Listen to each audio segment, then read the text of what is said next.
Le petit conte du jour. La petite fille qui donne à voir n'est sûrement plus aussi jeune qu'elle n'y paraît.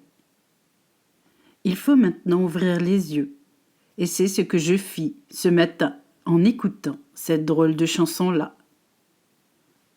Elle racontait l'histoire d'une mère et de son fils, et cela sans jamais me dire qui était qui. Il était une fois une âme sans vie qui attendait de naître du ventre de sa mère, ici sur terre, pour enfin pleurer de joie à sa venue au monde. Mais voilà que la pluie empêchait son père, aussi près que distant de cet accouchement, de venir aider son épouse et non moins aimante femme à délivrer cette petite âme en la laissant venir dans ce beau monde. Il n'était pas affable en jurons face à cet engin de tous les jours qui maintenant tombait en panne pour le laisser seul face à son malheur de ne pas parvenir à être père assez vite. Mais qu'avait-il donc fait à l'univers pour ainsi se retrouver tout seul face à lui pour réfléchir au fait de ne pas pouvoir devenir père à l'instant même où sa femme devenait mère? Il n'avait rien compris au charabia de la sage-femme au sujet des contractions et autres blessures liées à un périnée parfois en surcharge mentale, lorsque le nouveau-né lui compresse la cervelle à lui aussi. Pour maintenant se dire que la vie l'a préparé à tout cela sans lui en autoriser l'accès à présent. Il ruminait en silence, puis hurlait au mécanisme qui servait à démarrer sa voiture qu'il le jetterait en pâture au premier venu dans la casse du village. Patrick n'aimait pas être en porte-à-faux avec l'univers. Car oui, il s'appelait Patrick, tout comme sa mère l'avait ainsi prénommé à la naissance, en référence à sa propre mère décédée, au doux nom de Patricia. Il avait été élevé par une mère célibataire, ce qui le mettait d'autant plus en rogne aujourd'hui, pour ainsi en faire de même face à son épouse, seule, au milieu des blouses de la délivrance maternelle. Car c'est ainsi qu'il les appelait, les sages-femmes, qui n'avaient de sages que leurs préceptes sur l'allaitement du bébé, qui rendaient folles les femmes en incapacité de le faire. Mais cela ne concernait pas Patrick, car lui n'allaiterait pas, ça c'est sûr, et encore moins donnerait le biberon s'il n'arrivait pas à faire démarrer cette voiture, pourtant dernier cri. Tout ce qu'il entendait, c'était cette belle chanson à la radio, qui, tout comme moi, lui rappelait sa vie de fils, face à une mère, son père à aimer en retour. Il se souvenait de son visage, si triste, quand elle regardait la pluie tomber sur son parterre de fleurs automnales, car le printemps jamais ne put réapparaître dans son cœur, même lorsque la lourdeur de l'hiver lui donnait les frissons de la peur d'une mort qu'elle ne put apprivoiser. Car il était mort, son cœur, à force de chercher ce père pour Patrick, celui qui aurait pu l'amener au match de foot, sans entendre les colibés autour de sa stature fort peu solide, lorsque le défenseur stoppait sa course d'attaquant, pourtant des plus rapides.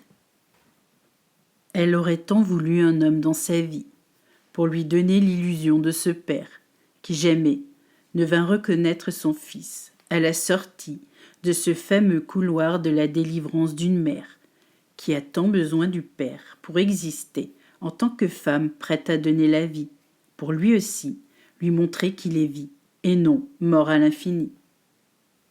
Car les hommes, pour Patrick, ont longtemps été ces êtres de passage dans l'appartement du 3e étage où il vivait, avec Angèle, sa mère. Car oui, Angèle avait tout d'un ange pour lui, mais rien d'une femme prête à se redonner au sourire d'un homme. Ils repartaient tous comme ils étaient venus, avec le sourire. Ce sourire si surfait, lorsque l'échec d'une relation se fait sentir à ce point. Pourtant, ils avaient essayé d'être pères, pour permettre à Angèle de les aimer comme une figure de bonne foi face à ce fils, si exigeant envers l'amour de cette mère. Il la voulait pour lui, sans père, ni autre homme de substitution au quotidien, car son amour devait être exclusif, pour ne surtout pas la perdre elle aussi, comme ce père, jamais venu à sa naissance dans ce si beau monde pourtant. Patrick s'endormit au son de cette mélodie, pour entendre son père inconnu lui dire « Arrête de penser à ce que tu n'es pas, pour arriver à l'heure, au tien, de rendez-vous avec la vie, car moi, je n'ai jamais pu m'y résoudre, de peur de décevoir cette femme avec mes fins de mois difficiles et ma famille sans arrêt en faillite éducationnelle.